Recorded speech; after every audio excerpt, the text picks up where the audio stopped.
మనుష్య స్వభావం ఏంటో తెలుసా? పరిస్థితులు చూసినప్పుడు తట్టుకోలేక పారిపోవాలనుకుంటాడు. కానీ దేవుని స్వభావం ఏంటో తెలుసా? ఆ పరిస్థితుల్లోనే నిన్ను సువర్ణంగా మార్చాలనుకుంటాడు దేవుడు.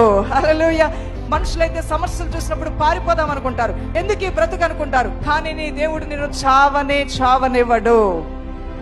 ఒక్కసారి నీ జీవితం ఆయనతో ముడిపడిన తర్వాత నిన్ను చావుకు అప్పగించడు, నిన్ను అవమానకు అప్పగించడు, నిన్ను నిందకు అప్పగించడు, కరువు కాటకల్లో నిన్ను ముంచడు.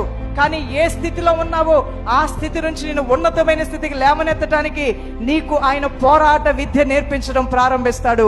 ఆత్మీయంగా నీవు ఏ విధంగా ప్రార్థన చేయాలి, విశ్వాసాన్ని ఏ విధంగా పెంపారు చేసుకోవాలి, ఏ విధంగా ధైర్యంగా సమస్యలు ఎదుర్కోవాలి అనే విషయాన్ని నీ గ్రహింపులోకి తీసుకువచ్చి నీ దేవుడు నీ సమస్యల నుంచి పారిపోకుండా, చావాలి అనుకున్న నీవు చావకుండా 10 మందిని బ్రతికించే వ్యక్తిగా నీ దేవుడిని నిశ్చయముగా వాడుకుంటాడు. దేవుని బిడ్డ, మానవ హృదయం చాలా అల్పమైంది, స్వల్పమైంది. అన్నిటిని తట్టుకొని తాళుకునే శక్తి మనకు లేదు దైవజనమా. అందువల్లనే నీ చింత యావత్తు దేవుని మీద మోపుటే నీకు ఆశీర్వాదము.